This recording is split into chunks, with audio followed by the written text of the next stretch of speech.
আসসালামু আলাইকুম। আমার কথা শুনতে আসসালামু পাচ্ছ? আলাইকুম। জি স্যার, শোনা যাচ্ছে। স্যার আসসালামু আলাইকুম। আচ্ছা, ওয়ালাইকুম সালাম।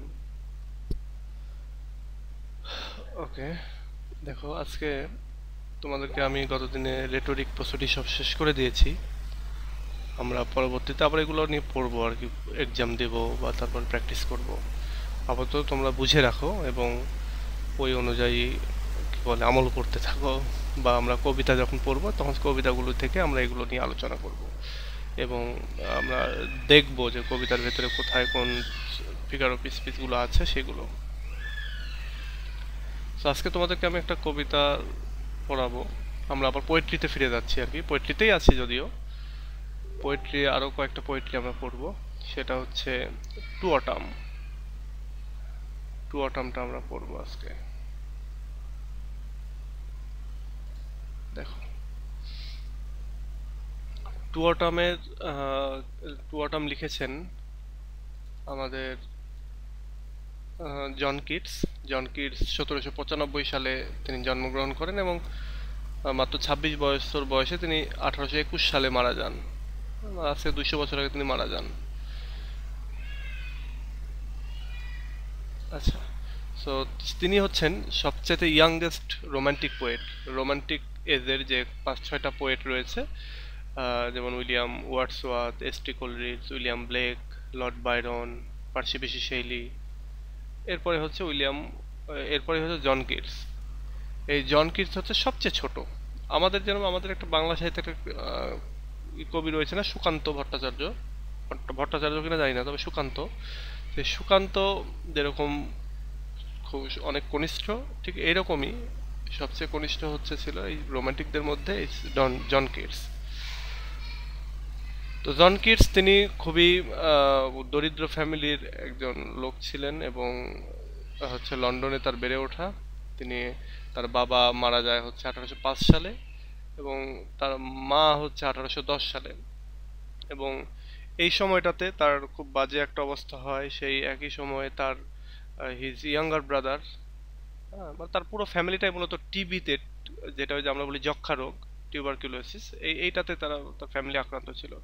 তার ইয়াঙ্গার ব্রাদার, যার নাম হচ্ছে টম, সে মারা যায় টিউবারকুলোসিসে, যেটা আরেক নাম হচ্ছে কনজামশন, ক্ষয় রোগ আর কি। এটা 1818 সালে মারা যায়। এবং during those days Keats was also affected by tuberculosis. এবং ওই সময়টাতে এই জন কিটসও এই টিবিতে আক্রান্ত ছিলেন। এবং তিনি খুব মানে লাইফে খুব বিটার অ্যাডভার্স সিচুয়েশনের সম্মুখীন হয়েছেন, শিকার হয়েছেন। এবং তারপরেও তিনি ভালোবাসায় মানে প্রেমে পড়েছিলেন একজনের, তার নাম হচ্ছে ফ্যানি ব্রাউন। এবং এই ফ্যানি ব্রাউন তাকে মানে হঠাৎ করে যখন সে প্রপোজ করে তখন সে শুরুতে অ্যাকসেপ্ট করেনি। All this contributed to A breakdown in health. এবং এই সব কিছু মিলেই তার লাইফে মানে তার তার যে হেলথ বা স্বাস্থ্যের খুব ভালো রকমের একটা অবনতি ঘটে। এবং মৃত্যুর ভয় সবসময় তাকে হন্ট করতো আর কি, তাড়িয়ে বেড়াতো। এবং তার লাইফের শেষের যে ইয়ে কয়েকটা বছর, সেই সময়টাতে ক্রিটিকরা সবাই মানে the critics were seriously after him. অর্থাৎ ক্রিটিকরা তার রাইটিং পড়া বা তার রাইটিং পড়ার পরে তার তার সম্পর্কে আর কি অনেক বেশি আলোচনা করে বা চিন্তা করে। এবং he had a total breakdown in those days. এবং ওই সময়টাতে তিনি অনেক ভেঙে পড়েছিলেন। At last hope of recovery from this dropping spirit he travel to Italy. এবং এই যে তার যে মনোবল ভেঙে গিয়েছে, এইটাকে তিনি চাঙ্গা করার জন্য তিনি ইটালিতে ভ্রমণ করেন, সেটা 1820 সালের দিকে তার ফ্রেন্ড জোসেফ সেভার্নের সঙ্গে। কিন্তু এইটা খুব বেশি কাজে দেয়নি এবং তিনি 1821 সালে মারা যান 26 বছর বয়সে। Keats indeed led a very pathetic life. Keats হচ্ছে খুবই একটা বাজে, দুঃখ কষ্টকর একটা লাইফ লিড করেন। এটা হচ্ছে কিডসের আর কি বিষয়। এবার দেখো যে during his life time and after his death for a long time, তার জীবদ্দশায় বা তার পরেও অনেক দিন যাবৎ কিডসকে আসলে ওভাবে কবি হিসাবে বা গ্রেট গ্রেট পোয়েট হিসাবে রিকগনাইজ করা হয় না। It is not only in modern age, শুধুমাত্র মডার্ন এজে যে তাই না, টি.এস. ইলিয়টসও এই তার যে পোয়েটিক আর্ট সেটার ব্যাপারে অ্যাপ্রিসিয়েশন কিন্তু করতে পারেন নাই শুরুর দিকে। এবার পরের দিকে তিনি তার মেজর যে পোয়েটসদের সম্পর্কে তার যে লেখা সেগুলোর ভেতরে তিনি রিকগনিশন দেন যে জন কিটস একজন ভালো পোয়েট। এরপর দেখো জন কিটসের কথা বলতে গিয়ে এখানে বলা হচ্ছে আরো বেশ কয়েকটা কথা, যে Keats was different from contemporary poets. সমসাময়িক যে পোয়েটগুলো ছিল তাদের চাইতে কিটস ছিল একটু ডিফারেন্ট। অন্যান্য রোমান্টিক পোয়েটরা তারা চেরিশ করত কোনো হয়তো পোয়েট্রির থিওরিতে মানে একটা থিওরি মেনটেন করে লিখতো, অথবা কেউ কোনো একটা সোসাইটির আন্ডারে ছিল, যেমন ওই যে মেটাফিজিক্যাল সোসাইটি একটা, তারপরে নেচার পোয়েটদের সোসাইটি একটা, বা লেক পোয়েট নামেও বলা হয় অনেককে। তো এইরকম বিভিন্ন গ্রুপে বিভক্ত ছিল, কিন্তু কিটস এরকম বিভক্ত ছিল না। Keats was devoted to pure art for art sake, এবং তিনি কি ছিলেন, তিনি একেবারে পিওর আর্ট বা শিল্প নিয়ে, যে সাহিত্য যে শিল্প সেই শিল্প নিয়ে তিনি ব্যস্ত ছিলেন, অন্য কোনো গ্রুপে কোনো অ্যাটেন্ড করেন নাই বা কোনো রাজনৈতিক কোনো কিছু নাই আর কি। তার creative imagination did not rest much upon an spiritual revolutionary theory. তার যে ক্রিয়েটিভ যে ইমাজিনেশন বা তার যে কবিতাগুলি সেগুলো ভেতরে যে একেবারে খুব বেশি স্পিরিচুয়াল বা ধর্মীয় রিলিজিয়াস যে বিষয়বস্তু রয়েছে তাও না, আবার এর ভেতরে যে রিভলিউশনারি থিওরি রয়েছে তাও না। Poetic world of Keats is therefore free from Wordsworth pantheism. এটা কিটসের যে পোয়েটিক ওয়ার্ল্ড, সেই ওয়ার্ল্ডে বা মনোজগৎ যেটা পোয়েটিক কবির যে জগৎ, সেই কবির জগতের ভেতরে ওয়ার্ডসওয়ার্থের প্যান্থিজম এখানে নেই। প্যান্থিজম বলতে চারিদিকে আর কি গডের দেখা আর কি, কি বলে, হস্তক্ষেপ দেখা বা প্রকৃতির প্রেমী হওয়া, সেটাকে বলা হচ্ছে প্যান্থেইজম। এরপরে কোলরিডসের সুপারন্যাচারালিজম, সেটাও তার মধ্যে নয়। কোলরিডস হচ্ছে ভূত প্রেত ভৌতিক বা মানে অবাস্তব জিনিসপত্র নিয়ে আর কি তিনি কবিতা লিখেছেন। তো এই সুপারন্যাচারালিজমও তার ভেতরে নাই। তারপরে শেলির এবং বাইরনের যে রেভলিউশনারি জিল ছিল, তাদের যে একটা বিদ্রোহ করার যে আগ্রহ, বা সমাজকে চেঞ্জ করে দেবো, ভেঙে ফেলবো, ছুঁড়ে ফেলবো, এই যে একটা মনোভাব, সেটাও কিটসের মধ্যে ছিল না। His poetry was influence, if it was influence by anything, by the remote past, by the ancient Greek and Roman art. এবং তার পোয়েট্রি যদি কোনো কিছু দিয়ে ইনফ্লুয়েন্সড হয়ে থাকে, প্রভাবিত হয়ে থাকে, তাহলে সেটা অতীতের যে গ্রিক এবং রোমান আর্ট বা সাহিত্য সেগুলো দ্বারা ইনফ্লুয়েন্সড হয়েছিল। এবং কিটস অনেকগুলো থিওরির হচ্ছে ছিল তার রাইটিং এর ভেতরে। সেই থিওরিগুলো তার নিজেরই তৈরি করা। যেমন একটা ছিল সেন্সুয়াসনেস, তার কবিতাগুলি পড়লে আমরা আমাদের সেন্স দিয়ে বুঝতে পারি। এই সেন্সুয়াসনেস নিয়ে আমরা আজকে আমরা যে কবিতা পড়বো সেটা জানবো। হেলেনিজম, তার যে সৌন্দর্য সম্পর্কে তার যে চিন্তা ভাবনা, এটাকে বলা হচ্ছে হেলেনিজম। এই হেলেনিজম ছিল তার নেগেটিভ ক্যাপাবিলিটি, অর্থাৎ সমালোচনাকে ম্যানেজ করার যে ক্ষমতা, সেই নেগেটিভ ক্যাপাবিলিটি ছিল তার। অ্যাস্থেটিসিজম অর্থাৎ সৌন্দর্যবাদ, এটাও সৌন্দর্যবাদ, এই সৌন্দর্যবাদটা আর কি ছিল। এবং ইস্কেপিজম অর্থাৎ বর্তমান সময়ের যে কঠিন বাস্তবতা, সেটাকে পাশ কাটিয়ে কল্পনার জগতে হারিয়ে যাওয়া, এই একটা চিন্তাও তার ভেতরে ছিল। এবং তার রাইটিং এর ভেতরে আমরা এগুলো পাই। সো এইগুলো হচ্ছে তারই থিওরি। এবং তার যে কবিতাগুলো, সেই কবিতাগুলো সেন্সুয়াসনেসে পরিপূর্ণ, সেন্সুয়াস অনেক এলিমেন্ট রয়েছে, এবং তাকে বলা হয় পোয়েট অফ সেন্সেস। মানে সেন্সুয়াস পোয়েট বলা হয় তাকে। এবং তার কবিতাগুলো পড়লে আমরা 5টা সেন্সারি টাচ পাই, যেমন মানে 5টা সেন্সারি আমরা এলিমেন্ট পাই সেখানে। যেমন টাচ একটা সেন্স, কোনো কিছু আমরা স্পর্শ করেও সেন্স নিতে পারি। টেস্ট, খেয়ে আমরা স্বাদ নিতে পারি। স্মেল, গন্ধ নিতে পারি। সাইট, আমরা দেখতে পারি, চোখ দিয়ে এই সেন্সটা নিতে পারি। হিয়ারিং, কানে শুনতে পাই। তার কবিতাগুলো পড়লে এই জিনিসগুলো রয়েছে। আর তার কবিতাগুলোতে মানে সেন্সুয়াস যে পারসেপশন, সেগুলোকে ইনএভিটেবল হয়ে গিয়েছে তার ল্যাঙ্গুয়েজগুলোর কারণে। তিনি যে ল্যাঙ্গুয়েজগুলো প্রেজেন্ট করেছেন সেগুলোর কারণে। আচ্ছা, এরপরে তিনি অনেক ইমেজারি ইউজ করেছেন, সেগুলো আমরা দেখব। এবং এটাই হচ্ছে আচ্ছা, হেলেনিজম হচ্ছে সৌন্দর্যবাদ। একই সঙ্গে এই সৌন্দর্য হচ্ছে নলেজের যে সৌন্দর্য বা নলেজের যে বিষয় সেটা, বা ক্লাসিক বা হোমার ক্লাসিক ট্রান্সলেশন বা ক্লাসিক রাইটারদের যে রাইটিং, বিশেষ করে হোমারের ইলিয়াড বা অন্যান্য যে রাইটিংগুলো, সেই রাইটিংগুলো থেকে তিনি তার লেখার অনেক এলিমেন্ট নিয়েছেন। তো এটাও একটা গুরুত্বপূর্ণ আলোচনা হতে পারে, এটা আমরা পরবর্তীতে আলোচনা করব। তবে নেগেটিভ ক্যাপাবিলিটি কি বলছে, যে he claim that he had the ability to keep himself aloof from his poetry, অর্থাৎ নেগেটিভ যে জিনিসপত্র সেগুলো থেকে, এবং একই সঙ্গে তার কবিতার ভেতর থেকে তিনি না নিজেকে দূরে রেখেছিলেন। এটাকেও বলা হয় নেগেটিভ ক্যাপাবিলিটি। মানে কবিতা তো দুই রকমের হতে পারে, সাবজেক্টিভ অথবা অবজেক্টিভ।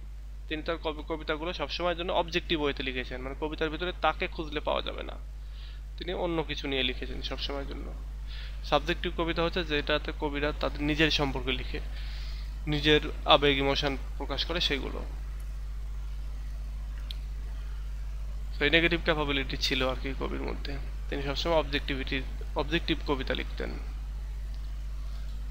আচ্ছা, এরপরে দেখো তার যে বিখ্যাত কিছু কবিতা, এই যে তার আরেকটা নাম হচ্ছে he is known as for his sense of beauty. তার সেন্স অফ বিউটির কারণে তিনি খুবই বিখ্যাত। তার একটা কবিতা হচ্ছে এন্ডিমইন। এই এন্ডিমইনের মধ্যে তিনি লিখেছেন a thing of beauty is a joy for ever, অর্থাৎ সুন্দর যে কোনো কিছুই সবসময়ের জন্যই আনন্দের উপকরণ বা আনন্দের জিনিস হতে পারে। তো এইটা একটা থিওরি, এবং এইটা আমরা যখন লিখতে যাব তখন অনেক জায়গাতে আমরা কোটেশন হিসেবে এটা ইউজ করতে হবে। বা দেখা যাচ্ছে যে এই লাইনটা তুলে দিয়ে বললো ব্যাখ্যা করো, এরকম রাত দিতে পারে। এটা তোমাদের রিডিং রাইটিং এর ভেতরে আসতে পারে। সো এটা একটু জেনে রাখো আর কি। A thing of beauty is a joy for ever. এছাড়াও তার আরো বেশ কিছু হচ্ছে রোমান্টিক মানে কবিতা রয়েছে। তার কবিতাগুলোর ভিতরে যেমন ওড অন এ গ্রেসিয়ান আর্ন, এটা তোমরা সেকেন্ড ইয়ারে উঠলে পাবা। এখানে রয়েছে beauty is truth, truth beauty, সত্যই সুন্দর, সুন্দরী সত্য, এই কথা রয়েছে। তারপর তার ওড অন এ মিলানকলি, তারপরে হচ্ছে ভুলে গেছি আর কি, আরো বেশ কয়েকটা কবিতা রয়েছে, সেকেন্ড ইয়ারে গেলে তোমরা পাবা এর অনেকগুলো কবিতা। ওড টু নাইটিঙ্গেল আছে, এগুলো হচ্ছে সেকেন্ড ইয়ারে পাবা। আচ্ছা, এই হচ্ছে কবি সম্পর্কে আলোচনা, আমরা সংক্ষেপে আলোচনা করলাম। এবং এটা তোমরা ইচ্ছা করলে এই পুরো লাইন বাই লাইন পড়তে পারো, পড়ে নিও। এবং এটা এটা এটা পড়ে নিয়ে তোমরা যেটা করবা যে এর ভেতরে যে আননোন ওয়ার্ডগুলি আছে সেগুলো জেনে রাখবা, তাহলে এগুলো পরবর্তীতে অন্যান্য আরো যে রাইটিংগুলো আছে সেগুলোতে যখন পাবা সেগুলো তোমাদের পড়া হয়ে যাবে। মেজর পোয়েমস, তার যে মেজর কবিতা সেগুলো এটা, যেমন এন্ডিমইন, ইসাবেলা, হাইপেরিয়ন, লামিয়া, এগুলো আর কি। এবার দেখো এই যে ode to fancy, ode to Psyche, তারপর ওড অন এ গ্রেসিয়ান আর ওড অন মিলানকলি, এই তিনটা আমরা সেকেন্ড ইয়ারে উঠলে পাবো। ফার্স্ট ইয়ারে তো টু অটাম পাচ্ছি আমরা। আগের সিলেবাসে ছিল ode on first looking into Chapman's war, maybe তোমাদেরও আছে এটা, মানে তোমাদের বলতে এটা সেকেন্ড ইয়ারে আর কি, মেবি এটাও আছে।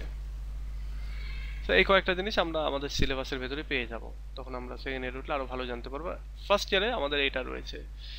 আচ্ছা, এটা একটু তোমাদের কাছে বিরক্তিকর হতে পারে যে এইভাবে ওয়ার্ড মিনিং কেন লিখা দেওয়া হয়েছে, তবে ফার্স্ট ইয়ারে আমরা এইভাবে পড়তাম, ওয়ার্ড মিনিংগুলো এবার পাশে লিখে রাখতাম, যাতে পরীক্ষার আগের রাতে আমাদেরকে আর ডিকশনারি খুঁজতে না হয়। তো এটা বেশ কাজে দিত আমাদের সময়, তোমরাও পারলে করতে পারো। অনেক সময় অনেক ওয়ার্ড মনে থাকে না পড়তে গেলে।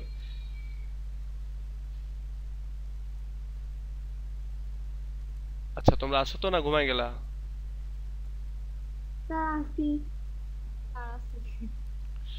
আচ্ছা, শীতের রাত্রি তো আমার ঘুম পাচ্ছে। আমি তোমাদের পরে থার্ড ইয়ারের ক্লাস নিব, তারপরে আবার এই যে সেকেন্ড ইয়ারের পরীক্ষার্থী আছে যারা, তাদের ক্লাস নিব, সেকেন্ড ইয়ারের খাতা দেখবো, মেলা কাজ। দেখো আমরা এবার আরেকটা কবিতা দেখি। এখানে দেখো টু অটাম এর আগে একটা ইমাজিনারি ওড আছে, মানে ওড টু অটাম। ওড মানে হচ্ছে গাথা বা বন্দনা। আমরা বলি না যে অটামের বন্দনা বা অটামের গান, বন্দনা মানে হচ্ছে গান, আর ওড হচ্ছে এক ধরনের দুঃখের গাথাকে বলা হয় হচ্ছে ওড। ওড কি এই সম্পর্কে তোমাদেরকে জানতে হবে, এই সম্পর্কে আমাদের ভিডিও আছে, আবার তোমরা তোমাদের বই থেকেও জানতে পারবা, আমাদের এই ওয়েবসাইটেও আছে, cloudschoolpro.com, এই ওয়েবসাইটেও আছে, তোমরা এখানে গিয়ে সার্চ করে পেতে পারো। তো দেখো আমরা এবার কবিতাটা পড়ি। কবিতাটা পড়তে গিয়ে আমরা কবিতাটার মেবি তিনটা স্ট্যাঞ্জায় আমরা ভিন্ন ভিন্ন সেন্স এর পাবো। আমরা প্রথম যে সেন্সটা পাবো সেটা হচ্ছে টেস্ট, অর্থাৎ আমাদের এই প্রথম এই লাইনগুলো পড়লে তোমরা যদি খুব বেশি রোমান্টিক হও তাহলে তোমাদের জিহ্বায় জল চলে আসবে। হ্যাঁ, আর এর পরেরটা যেটা আসবে সেটা হচ্ছে তোমাদের দেখার, মানে তোমরা দৃশ্য, তোমরা যেন অনেক কিছু দেখতে পাচ্ছ এরম মনে হবে। আর শেষেরটা আসলে তোমাদের মনে হবে গান বা সঙ্গীত যেন বাজছে তোমাদের কানের ভেতরে, এরকমটা তোমরা পাবা। তো আমরা এখান থেকে এইটা দেখি শুরুতে, যে বা সেন্স অফ অ্যাকশনও এখানে হতে পারে। অ্যাকশন তো আসলে সেন্স না, অ্যাকশন আর কি, কাজের, অটামের কাজগুলোর ব্যাপারে বলছে এখানে। দেখো অটামকে বলছে উদ্দেশ্য করে যে season of mist and mellow of ফ্রুটফুলনেস।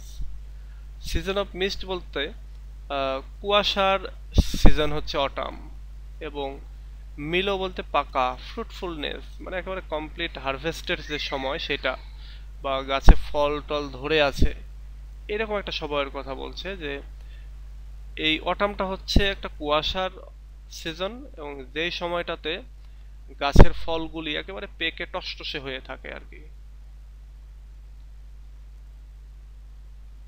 Close bosom friend of the maturing sun, এবং এই সময়টাতে অটাম ম্যাচিউরিং সান বা যে সূর্যটা প্রখর হয়ে এখন কিরণ দেয়া শুরু করেছে শীতের পরে, তার সাথে একটা অন্তরঙ্গ বন্ধুত্ব করে ফেলে। ক্লোজ bosom ফ্রেন্ড মানে একেবারে অন্তরঙ্গ বন্ধু যেন বানিয়ে ফেলে এই সূর্যকে, এবং সূর্যের সঙ্গে অন্তরঙ্গ বন্ধু বানিয়ে সে কি করে থাকে, conspiring with him how to load and bless with fruit the vines that round the thatch eaves run. বলছে সূর্যকে অন্তরঙ্গ বন্ধু বানিয়ে সূর্যের সঙ্গে সে ষড়যন্ত্র করতে থাকে। ষড়যন্ত্র বলতে এখানে বলতে বলতে পারে যে সূর্যের সাথে এক হয়ে সে কাজ করতে থাকে, এবং কাজ করতে থাকে কি কাজ, সেটা হচ্ছে সে কাজ করতে থাকে যে কিভাবে থ্যাস এপস বলতে হচ্ছে আমাদের ব্যালকনির উপর দিয়ে আমরা যে বাংকার তৈরি করি না, বা সানসেট আমরা বলে থাকি, সানশেড, সেই সানশেডের বা বাংকারের ওপর দিয়ে ধরো, বা তোমার গেটের উপর দিয়ে যে একটু চালা আছে তার উপর দিয়ে কিছু আঙ্গুরের গাছ, সেই গাছের যে লতাপাতা, সেই লতাপাতাগুলো আছে, এবং এই আঙ্গুর গাছে আঙ্গুর ধরে আছে। তো এই আঙ্গুরগুলোকে কিভাবে পাকানো যায়, এই পাকানোর কাজটা করে থাকে হচ্ছে অটাম এবং সান, দুই বন্ধু মিলে। তো এটাই বলছে যে দুই বন্ধু মিলে ষড়যন্ত্র করছে যে কিভাবে পরিপূর্ণ এবং আশীর্বাদে পরিপুষ্ট যে ফলগুলি রয়েছে, আঙ্গুরের ভাইন্স বলতে এখানে আঙ্গুর গাছ, আঙ্গুর গাছগুলোতে, যেই আঙ্গুর গাছগুলোতে হচ্ছে তোমার এই কি বলে তোমার থ্যাস এবস বলতে, যেটা চাল ছেয়ে যাওয়া আর কি, চালের উপর দিয়ে যার হচ্ছে লতা পাতাগুলো আছে, তো সেইগুলোকে যে রাউন্ড করে যে গাছগুলো আছে সেই ফলগুলোকে কিভাবে পাকানো যায় সেটার তারা প্ল্যান করছে, সূর্য এবং অটাম। আচ্ছা আগে বলে রাখি এখানে পার্সনিফিকেশন করা আছে, যেমন অটামকে পার্সনিফিকেশন করা হচ্ছে। অটাম এখানে একজন ব্যক্তি, যেমন এখানে কনস্পাইরিং, ব্যক্তি ছাড়া মানুষ ছাড়া কি ষড়যন্ত্র করতে পারে, ব্যক্তি বা মানুষ ছাড়া কি দুজনের বন্ধুত্ব হতে পারে, ক্লোজ bosom ফ্রেন্ড। তো এখানে এই অটামকে বন্ধুত্ব মানে পার্সনিফাই করা হচ্ছে। তোমরা যে পার্সনিফিকেশন পড়েছো না, তোমাদেরকে বলেছি, পড়িয়েছি, ওইটাই এটা।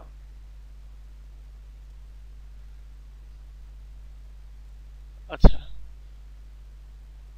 Two bend with apples the mossed cottage trees, এবং বলছে যে আপেলের গাছগুলি, যে গাছগুলোতে শ্যাওলা ধরে গেছে, মস্ট হয়ে গেছে, যেগুলো কটেজ ট্রি বলতে হচ্ছে ওই মানে বাড়ির উঠানে বা আশেপাশে যে গাছগুলো, সেগুলো একেবারে আপেলে নুয়ে পড়েছে, বেন্ড হয়ে গেছে, and fill all fruit with ripeness to the core, এবং প্রতিটা ফল একেবারে কোর হতে পেকে গেছে আর কি, মানে ফলের একবারে ভেতর থেকে একেবারে পেকে টসটসা হয়ে থাকা আর কি, যেরকমটা বোঝায় আম পেকে যেরকম হয়ে থাকে, কাঁঠাল পেকে যেরকম হয়ে থাকে, এইরকম একটা অবস্থা হয়ে আছে হচ্ছে আমাদের এই অ্যাপেলের ক্ষেত্রেও।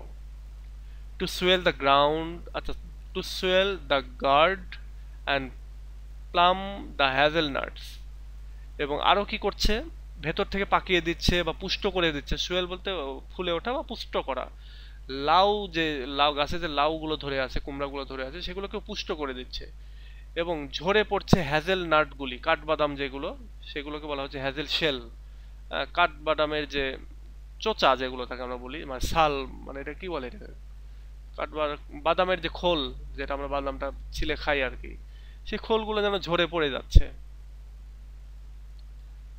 উইথ আ সুইট কার্নেল, এবং মিষ্টি শস্য দানার সাথে, মানে এটা যখন ঝরে যাচ্ছে এর সাথে শস্য দানা বা ভেতরের দানাটাও তো ঝরে যাচ্ছে। টু সেট বার্ডিং মোর, এবং আরো পূর্ণতা দেওয়ার জন্য, অ্যান্ড স্টিল মোর, এবং আরো বেশি, ল্যাটার ফ্লাওয়ার্স ফর দ্য বিস, এবং পরের ফুলগুলোকে, ফুলগুলো যাতে আবার ফুটতে পারে, মৌমাছিরা যাতে আসতে পারে, এখানে বি বলতে মৌমাছি, মৌমাছিরা যাতে আসতে পারে পরবর্তী ফুলগুলোতে মধু আরোহণ করার জন্য, সেইটারও তারা সুযোগ করে দিচ্ছে। Until they think warm days will never cease, যতদিন না তারা চিন্তা করছে যে এই গরমের দিন শেষ হবে না। For summer has overbrimmed their clammy cell, এবং সামারের সময়টাতে তারা তাদের যে ক্ল্যামসি আঠালো যে সেলগুলো, সেই সেলগুলোকে পূর্ণ করছে। কারা করছে? এই যে বিগুলো, অর্থাৎ মৌমাছিগুলো। এই লাস্টের 3 লাইন হচ্ছে মৌমাছি সম্পর্কে বলছে। ল্যাটার ফ্লাওয়ার্স ফর বিস, পরবর্তী অর্থাৎ শেষের যে ফুলগুলি, অটামের শেষের যে ফুলগুলি, সেই ফুলগুলো, সরি হচ্ছে সামারের শেষের যে ফুলগুলো, সেই ফুলগুলো থেকে মধু আরোহণের জন্য আমাদের এই বিগুলো, মৌমাছিগুলো চলে আসছে, এবং তারা সামার শেষ না হওয়া পর্যন্ত, গরমের দিন শেষ না হওয়া পর্যন্ত তারা এই কাজটা করে থাকবে, এবং যতদিন না তাদের এই সেলগুলি, তাদের যে মৌচাকের যে সেলগুলি, সেগুলো যতদিন না পূর্ণ না হচ্ছে, অর্থাৎ মধুতে যতদিন পূর্ণ না হচ্ছে, ততদিন তারা এটা করতেই থাকবে। তো তোমরা এবার চিন্তা করো যে এখানে কতগুলি ইমেজ রয়েছে। এখানে ইমেজ রয়েছে যেমন ফ্রুট রয়েছে, এখানে মিস্ট রয়েছে, সান রয়েছে, তারপরে এখানে রয়েছে ভাইনস অর্থাৎ আঙ্গুর গাছ, এখানে রয়েছে অ্যাপেল, অ্যাপেল রয়েছে, অ্যাপেল ট্রি রয়েছে, কটেজ রয়েছে, তারপরে এখানে গার্ড রয়েছে অর্থাৎ লাউ, এরপরে হ্যাজেলনাট রয়েছে, সুইট কার্নেল রয়েছে, তারপরে আরো কি কি রয়েছে, ফ্লাওয়ার রয়েছে, বি রয়েছে, হানিকম রয়েছে, তারপরে আর কি কি আছে। তাহলে এতগুলো ইমেজ মিলে এখানে একটা ইমেজারি ক্রিয়েট করছে। কিসের ইমেজারি? মানে অটামেতে কি কি হয় সেগুলো আমাদেরকে এখানে যেন দিচ্ছে, এবং আমরা পুরোটা মিলে আমাদের ভিতরে একটা মনে হচ্ছে যে মধুর কথা শুনে একটা টেস্ট করতে ইচ্ছে করতেছে। তারপরে যখন পাকা টসটসে ফলের আঙ্গুরের কথা চিন্তা করছি, তখন আঙ্গুর খেতে ইচ্ছা করছে। তারপরে অ্যাপেলের কথা যখন চিন্তা করছি, তখন তাই হ্যাজেলনাটের বেলা তাই, লাউয়ের ক্ষেত্রে পূর্ণ খুব সুন্দর কচি একটা লাউ, সেই লাউ খেতেও ইচ্ছা করছে টাকি মাছ দিয়ে করে। মানে পুরোটা মিলেই একটা সেন্স অফ টেস্ট আমাদের কাজ ভেতরে কাজ করছে। আরেকটা জিনিস, অটাম কি কি কাজ করে থাকে সেটাও এখানে বলছে। যে অটাম সূর্যের সাথে ষড়যন্ত্র করে, মানে বন্ধুত্ব পাকিয়ে, সূর্যের সহযোগিতা নিয়ে সে এই কাজগুলো করে থাকে। আঙ্গুর পাকিয়ে দেয়, অ্যাপেল পাকিয়ে দিচ্ছে, তারপর লাউগুলোকে পুষ্ট করে ফেলছে, হ্যাজেলনাটকে ঝরিয়ে দিচ্ছে, তারপরে হচ্ছে শস্যদানাকে ছড়িয়ে দিচ্ছে। এরপরে অটামের শেষে যে কাজটা হয়, যে মৌমাছিরা শেষের দিকে যে ফুলগুলি যেগুলো অটামের সময় ফোটে, সেই ফুলগুলো থেকে মধু আরোহণ করতে তারা ব্যস্ত হয়ে পড়েছে। ঠিক তাদের তারা যতদিন না আর কি এই গরমের দিন শেষ হচ্ছে, ততদিন তারা এটা করতে থাকবে। আচ্ছা, এখন বলে এটুকুতে বোঝার না বোঝার কিছু আছে কিনা?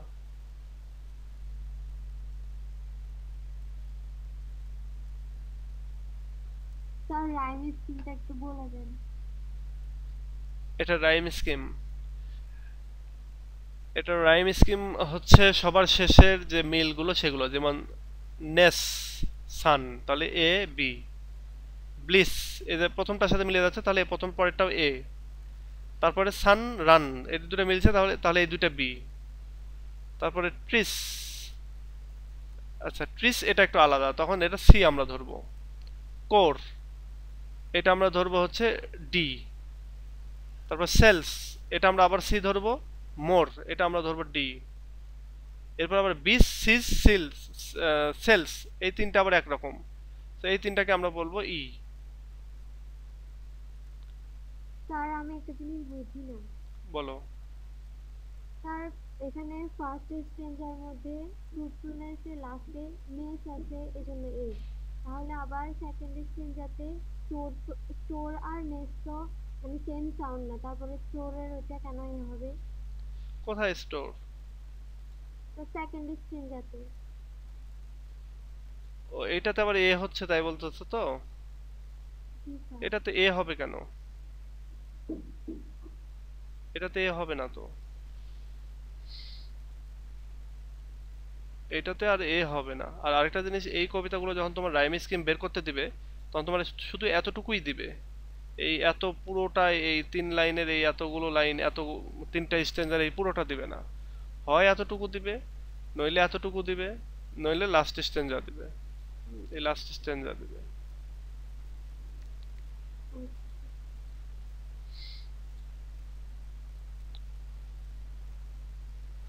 আচ্ছা, তো এবার আমরা নেক্সট স্টেপে চলে যাই, next স্ট্যান্জাতে।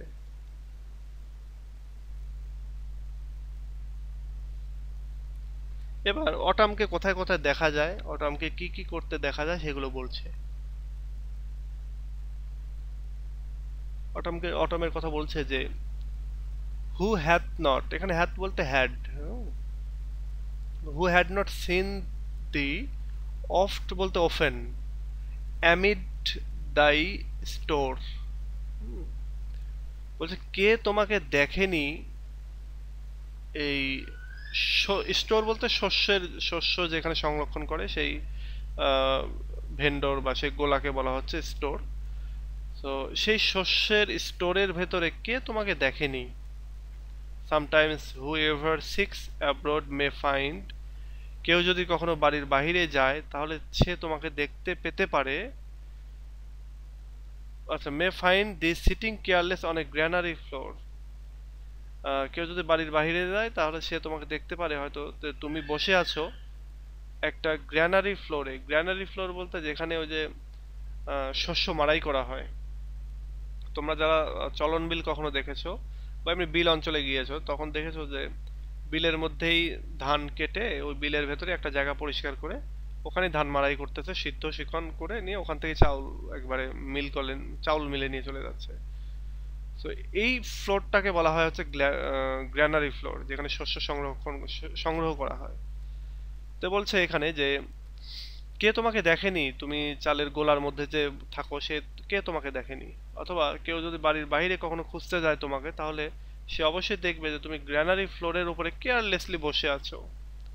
The hair soft lifted by the winnowing wind, এবং তোমার চুলগুলি খুব সফটলি উঠতেছে এই এলোমেলো বাতাসের ভেতরে। সো এটা এটা এই জায়গাটাতে দেখো যে অটামকে এখানে একজন মেয়ে হিসেবে উপস্থাপন করা হচ্ছে, মানে এখানে পার্সনিফাই করা হচ্ছে।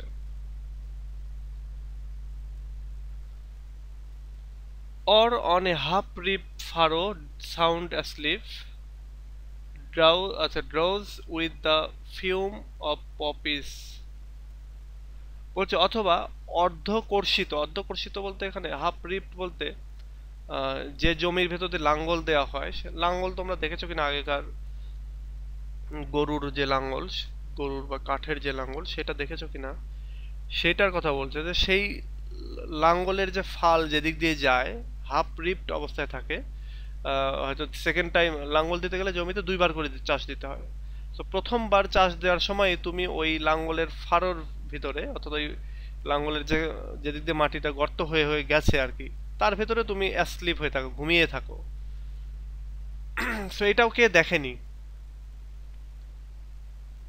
অ্যাসলিপ। আচ্ছা, এরপর drowsed with the fume of poppies, অথবা পপি ফুলের যে গন্ধ, সেই গন্ধতে তুমি ঝিমাচ্ছ, এটাও কে দেখেনি এটা।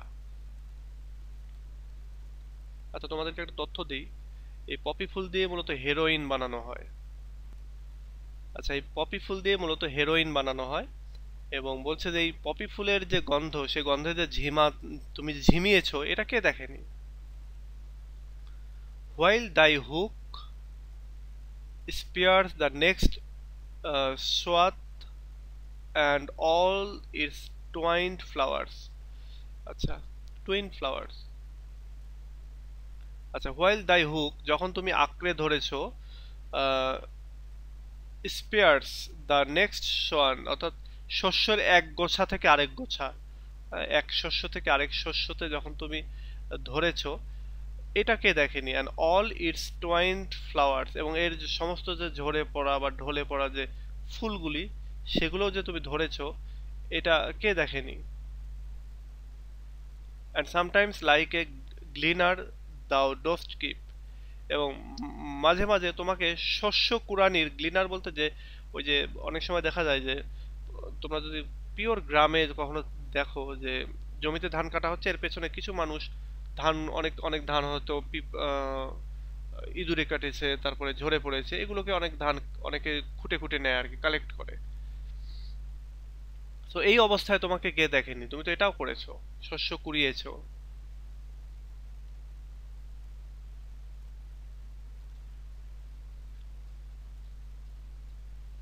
স্টেডি দাই ল্যাডেন হেড অ্যাক্রস এ ব্রুক, কে তোমাকে দেখেনি যে তুমি তোমার মাথাটাকে স্টেডি করে, চোখটাকে নামিয়ে বা মাথাটাকে নামিয়ে তুমি শক্ত হয়ে মাথার উপরে বোঝা নিয়ে তুমি ছোট নদী পার হয়ে যাচ্ছ, এটাকে দেখেনি। ব্রুক বলতে ছোট নদী, ল্যাডেন আই হেড বলতে মাথা নিচু করে, স্টেডি মাথা নিচু বাট শক্ত করে বা মাথার উপরে বোঝা নিয়ে আর কি, এক কথায় ল্যাডেন আই বলতে মাথার উপরে বোঝা নিয়েও বোঝায়।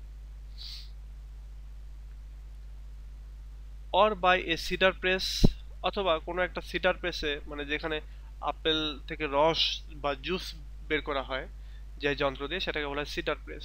সেই সিডার প্রেস দিয়ে তুমি যে আপেল দিয়ে জুস বের বের করেছো, সেটা করতে তোমাকে কে দেখেনি, সেটাও তুমি করেছো উইথ পেশেন্ট লুক, এবং পরম নিষ্ঠায় তুমি এক পলকে সেটা তাকিয়ে দেখেছো, মানে অন্য কেউ করেছে, তুমি তাকিয়ে দেখেছো আর কি।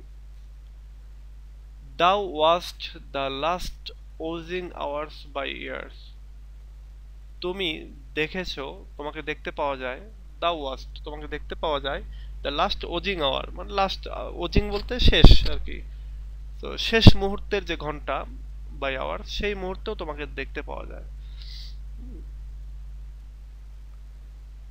তো এখানে অটামের যে কাজ, সে কাজের কথা বলছে, বা কোথায় কোথায় দেখা যায় সেগুলোর কথা বলছে, এই দুইটাতেই। অটাম শুরুটাতে কি বলছে, ফলমূলকে সব পাকিয়ে দিচ্ছে, ফুল ফোটাচ্ছে, এবং সেখান থেকে মৌমাছি মধু সংগ্রহ করছে। পরেরটাতে এসে অটাম কিছু কাজ করে, সে কাজগুলো, বা সরি, অটামকে কোথায় কোথায় দেখা যায় সেটা এখানে বলা হচ্ছে। প্রথমে বলা হচ্ছে যে তাকে শস্যের গোলার মধ্যে দেখা যায়, তাকে দেখা যায় হচ্ছে এই গ্র্যানারি ফ্লোরের ভেতরে কেয়ারলেসলি বসে আছে, এবং তাকে কখনো মেয়ে মানুষের আকারে দেখা যায়, এবং সে হচ্ছে এলোমেলো বাতাসে চুল শুকাচ্ছে বা উড়াচ্ছে, এরকম দেখা যায়। তাকে অনেক সময় দেখা যায় সে এক দৃষ্টিতে তাকিয়ে আছে এই লাঙল টানা যে ড্রেনগুলো হয় বা গর্তগুলি হয় সেগুলোর দিকে, অথবা পপি ফুলের পারফিউমে সে ঝিমাচ্ছে, এটাতেও তাকে দেখা যায়। অথবা দেখা যায় সে কখনো এক শস্য থেকে আরেক শস্য ধরছে বা একটাকে ছেড়ে দিচ্ছে, এবং ফুলগুলোকে মানে ঝরে ঝরে পড়াচ্ছে আর কি, ঝরতে সাহায্য করতেছে, এটাতে দেখা যায়। এবং অনেক সময় তাকে দেখা যায় যে সে হচ্ছে শস্য যেন মাঠে কুড়াচ্ছে, শস্য কুড়াতে তাকে দেখা যায়। এরপরে দেখা যায় যে সে মাথায় একটা বোঝা নিয়ে অনেক সময় ছোট নদী পার হয়ে যাচ্ছে, কখনো সিডার প্রেস, এই কেউ কেউ হয়তো সিডার প্রেসে আপেল জুস তৈরি করতেছে, সে তার পাশে বাইয়ে সিডার প্রেস বলতে সিডার প্রেসের পাশে সে পেশেন্ট লুক নিয়ে তাকিয়ে রয়েছে, সে দেখছে এক দৃষ্টিতে।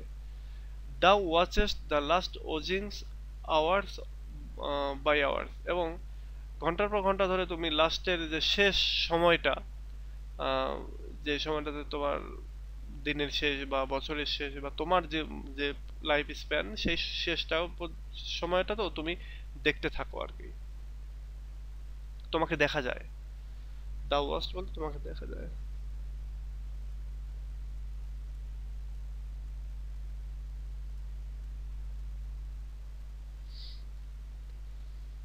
আচ্ছা, এরপরে আসবো হচ্ছে এইটা, এটা তো হচ্ছে অটামের গান। অটামের কি কি নেই, কি কি আছে, সেই বিষয়টা নিয়ে এখানে বলছে যে where are the songs of spring, বলছে স্প্রিং এর তো একটা গান আছে আর কি, স্প্রিং বলতে বসন্ত, বসন্তের একটা গান আছে। তো where are the songs of spring, কেটে গেল।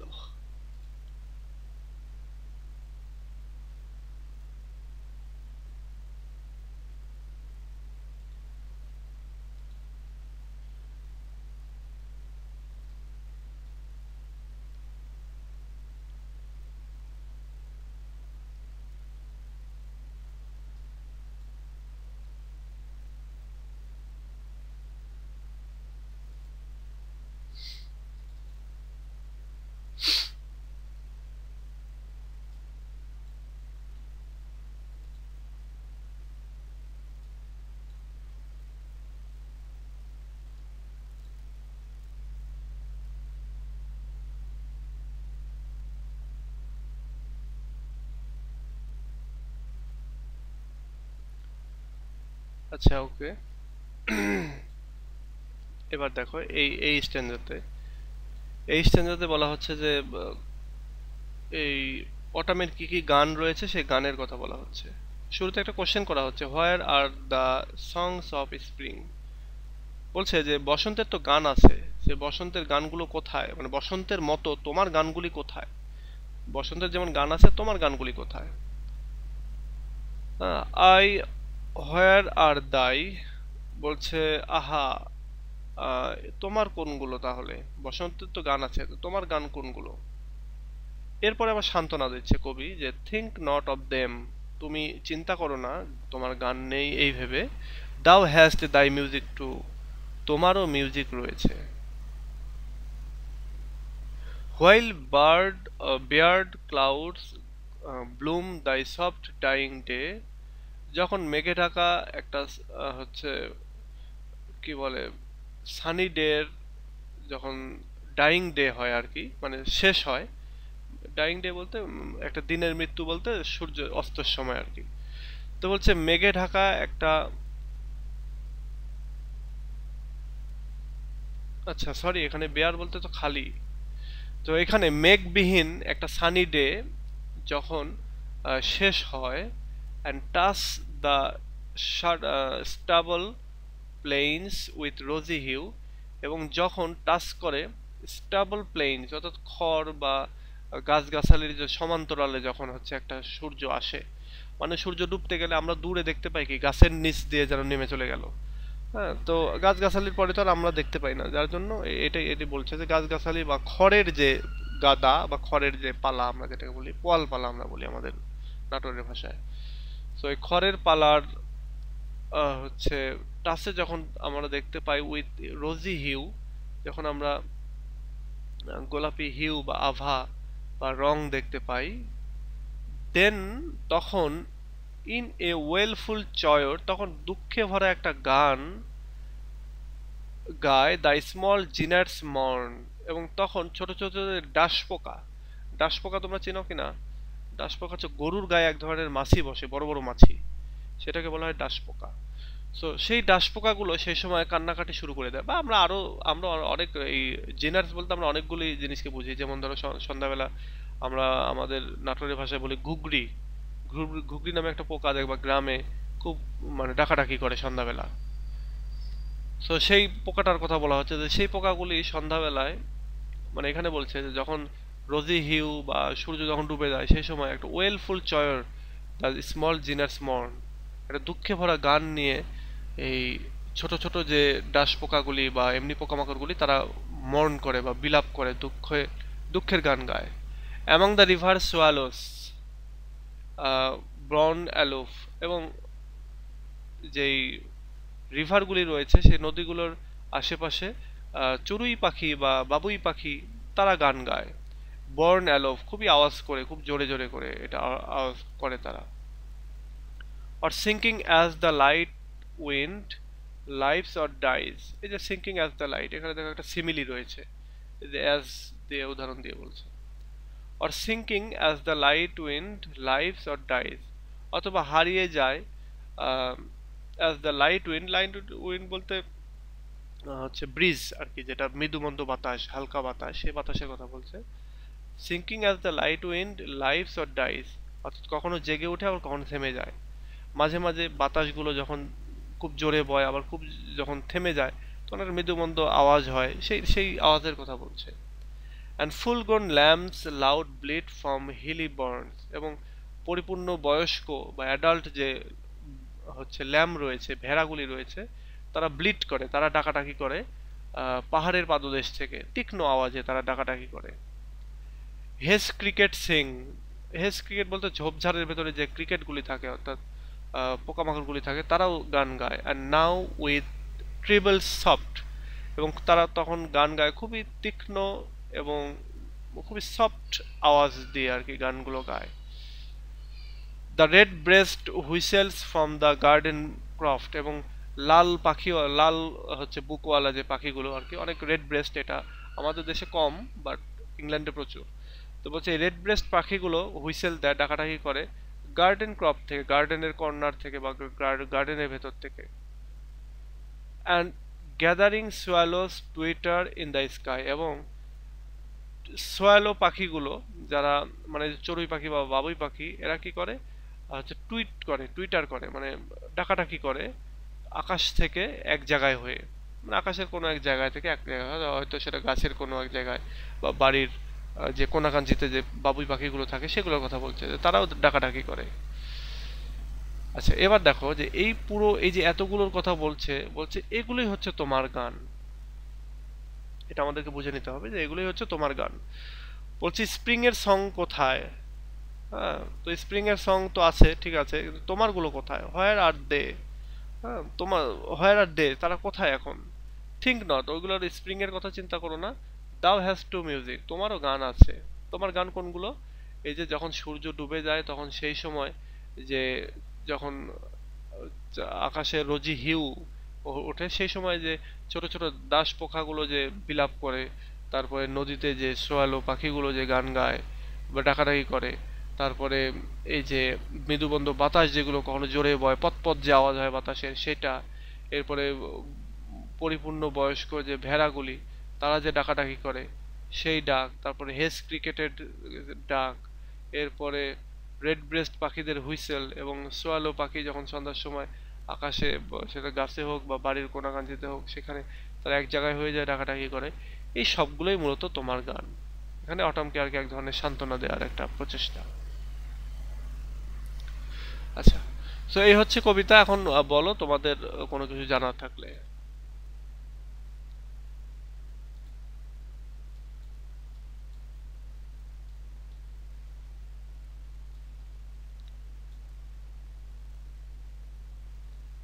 আমি দেখো তোমাদের এখানে, আচ্ছা এই পাশে মনে হয় আমাদের একটা দুটো লাইন আছে নাকি না, ক্রিটিক্যাল অ্যাপ্রিসিয়েশন দিয়েছি। ক্রিটিক্যাল অ্যাপ্রিসিয়েশনের দেখো শুরুতে এখানে ইন্ট্রোডাকশন, ডেভেলপমেন্ট অফ থট, এগুলো পড়বা তোমরা। আর এগুলো পড়তে গিয়ে যে আননোন ওয়ার্ডগুলো থাকবে সেগুলোকে তোমরা ওই মার্ক করে রাখবা বা এগুলো পড়ার চেষ্টা করবা, খাতায় লিখবা। ছোট একটা ডায়েরি করার কথা বলেছিলাম, ওই ডায়েরিতে লিখবা, প্রতিদিন 10টা করে পড়বা, খাতার পাতা ছিঁড়ে ফেলে দিবা। ওকে, এরপরে দেখো এখানে এই যে কি কি ফিগার অফ স্পিচগুলো রয়েছে।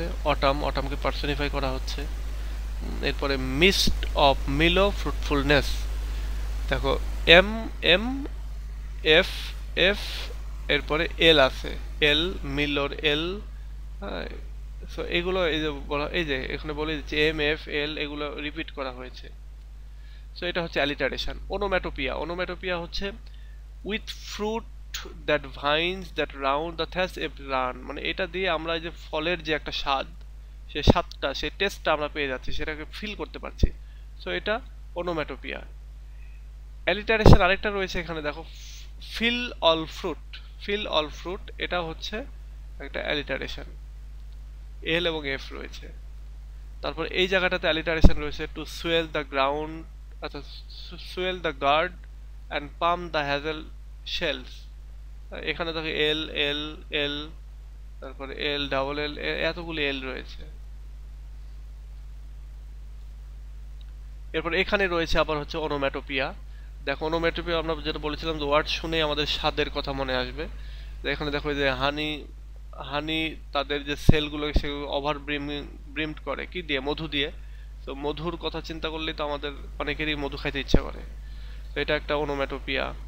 এবার thy soft hair lifted by the winnowing wind, এখানে সাউন্ড এক ধরনের হচ্ছে আমাদের কানের ভেতর এক ধরনের আওয়াজ তুলছে, এটা ওনোম্যাটোপিয়া। এগুলো ওয়ার্ড দিয়ে বুঝতে হয়। উইনোয়িং উইন্ড একটা খোলা বাতাসে যে চুল এলোমেলো করা হচ্ছে সেটা। এরপরে দেখো সামার ব্রিম ক্ল্যামসি অ্যালিটারেশন, এখানে সব কিছুর ভেতরে এম রয়েছে, M is repeated. Winnowing wind এটাও অ্যালিটারেশন।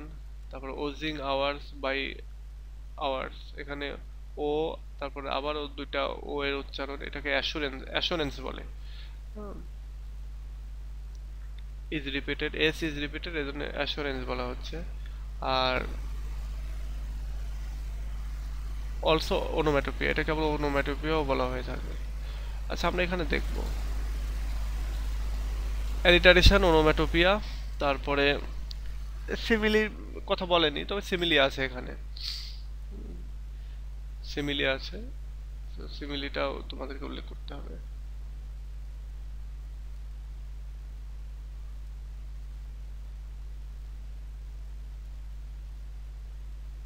এই দুটো লাইনে শুধু ও রয়েছে, ড্র, প, হুক, অ্যাশো, আচ্ছা এগুলো ও সাউন্ডকে ইয়ে করছে।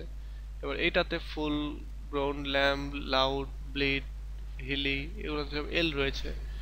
তো এটা হচ্ছে তোমার অ্যালিটারেশন। টুইটারের মধ্যে 3টা টি রয়েছে, এটা নিজে একটা অ্যালিটারেশন, একটা ওয়ার্ড দিয়ে একটা অ্যালিটারেশন, 3টা টি।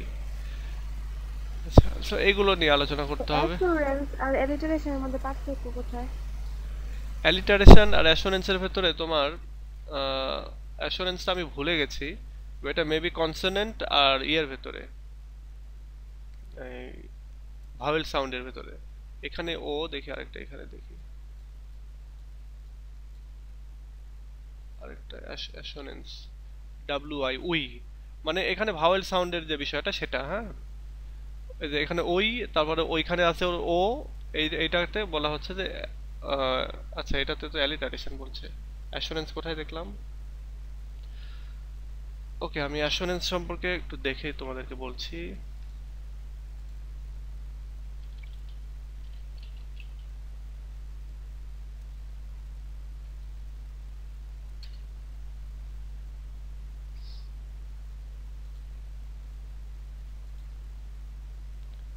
আচ্ছা দেখো, assonance pronounced as U, now, NS, এই এই এই ধরনের আর কি, এটার প্রোনাউন্সিয়েশন অ্যাসোনেন্সের আর কি।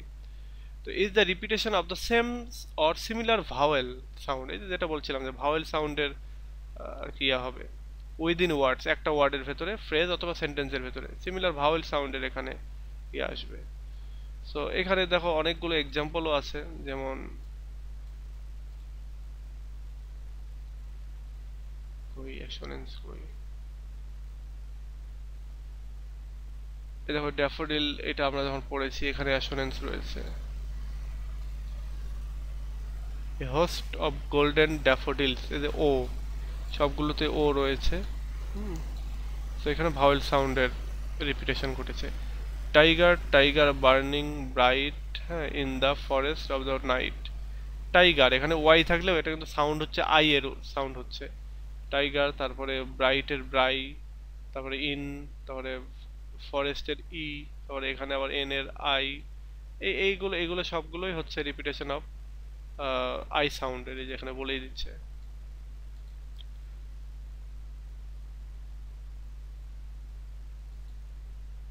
আচ্ছা, তো এই হচ্ছে তোমাদের ইয়ে ছিল।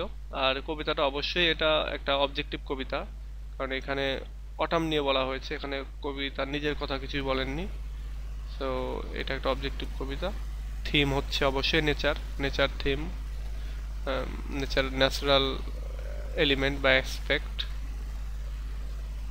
সো এই হচ্ছে ইয়ে, তোমরা এটা কবিতা, এই ভিডিওটা শুনবা এরপরে আরো একবার, আর এইটার হচ্ছে মনে রাখার চেষ্টা করতে হবে এগুলো। যে কয়টা কবিতা পড়ালাম সেগুলো মনে রাখার চেষ্টা করতে হবে। লিখবা তো পরে, লেখার যুদ্ধ তো আছেই সামনে। আমি তোমাদেরকে সাজেশন দিয়ে দেবো খুব শীঘ্রই, সাজেশনটা করতে বসা হচ্ছে না তাই, সাজেশনটা রেডি করতে বসলেই আমি একের পর এক সাজেশন দিয়ে দেবো সব। সব বলতে আমি স্যার বাংলা, আমি বাংলাগুলো দেই না, আমি শুধু ইংলিশগুলোই দেই। প্রোজ পোয়েট্রি, রিডিং রাইটিং হয়তো দিব, অন্যান্য বার দেইনি, তবে এবার দিব ইনশাল্লাহ। বলো। এটা জেনারিক ফর্ম ওড না? হ্যাঁ, ওর্ড এটা, এই তো ধরতে পেরেছো, এটা হচ্ছে ওর্ড।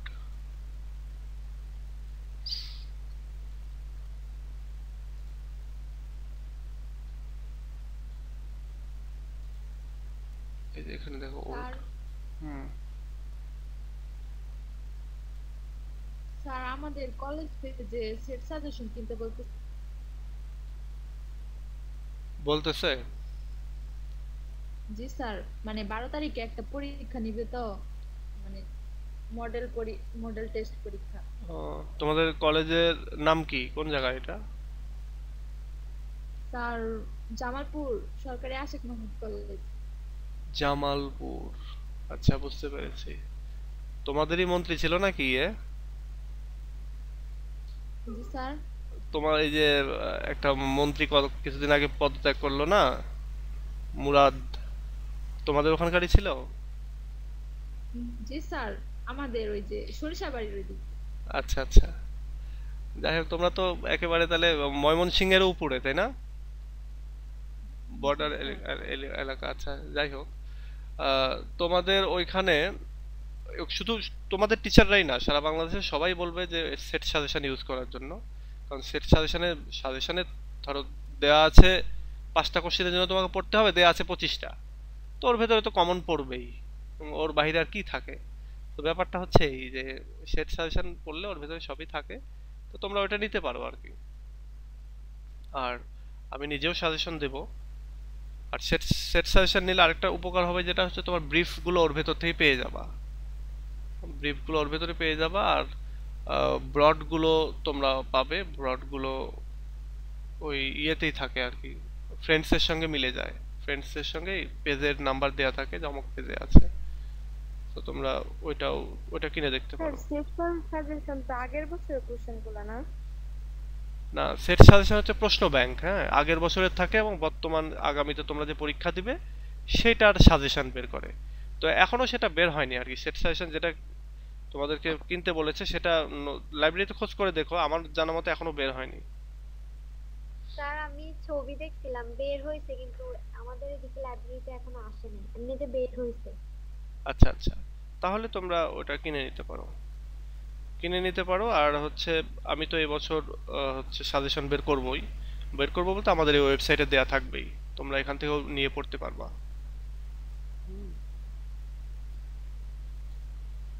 তো তোমাদের টেনশন নাই, তোমরা মানে স্যার অনার্সে কি মানে আগের বছরের কোশ্চেন গুলো রিপিট হয়? না না, মানে এটা হয় না। এটা এটা ওই 95% টাইমেই হয় না, কোনোদিনই হয় না আর কি। যদি খুব পরীক্ষা টরীক্ষা খুব কঠিন করতে চায়, টিচাররা বদমাশি করে, তখন হয়, তাছাড়া হয় না। তো এরকমটাও হয় না আর কি, কখনো বদমাশি করেও না টিচাররা। ফার্স্ট ইয়ারে যেটা করতে পারে হয়তো একটু কঠিন প্রশ্নগুলো যেগুলো তুমি সাজেশনে চিন্তাই করোনি সেগুলো কোশ্চেন দিয়ে দিয়েছে, এরকমটা করতে হবে। কারণ ওরাও তো জানে যে এই বছর স্টুডেন্টরা কোন কোশ্চেনগুলো বেশি প্রাধান্য দিচ্ছে। তাতে একটা আননোন যেটা গতবারেও আসেনি, তার আগে হয়তো কোনো একদিন একবার এসেছিল বা কোনোদিনই আসেনি, সেই প্রশ্ন দিয়ে দিল যদি কঠিন করতে চায় আর কি। তবে ওই ওই ক্ষেত্রে যে কঠিন যদি হয়ও, তো সেক্ষেত্রে ফ্রি হ্যান্ড রাইটিং দিয়ে পার হয়ে যেতে হয়। ধরো প্রশ্ন পড়ে গেছো, কমন পড়েনি, তুমি 2টা প্রশ্ন কমন পড়েছে, 5টা লিখতে হবে, 2টা পড়েছে, বাকি 3টা কি করবা? ফেলে আসলে তো তুমি মার্কসই পাবা না। আর কঠিন যখন কমন, যেদিন কঠিন হলো সেদিন সবার জন্যই কঠিন। ধরো তুমি পড়ে গেছো এনাফ, কিন্তু তারপরে কমন পাওনি, তার মানে সবার জন্যই কঠিন। তো তখন তুমি ফ্রি হ্যান্ডে যা লিখে দিয়ে আসবা তাতে ভালো মার্কস পাবা।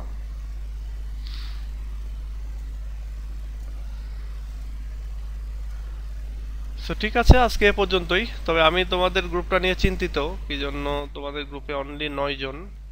এটা না বাড়লে তো কন্টিনিউ করা মুশকিল। তো আমি দেখি, এই মাসটাও দেখি, ওয়েট করি। আরো কিছু স্টুডেন্ট বাড়লে তখন দেখা যাচ্ছে যে হয়তো এটা কন্টিনিউ করা যাবে। নইলে ইন্সপিরেশন পাচ্ছি না। যেটা ধরো সেকেন্ড ইয়ারে 200-র কাছাকাছি, থার্ড ইয়ারে 200-র কাছাকাছি।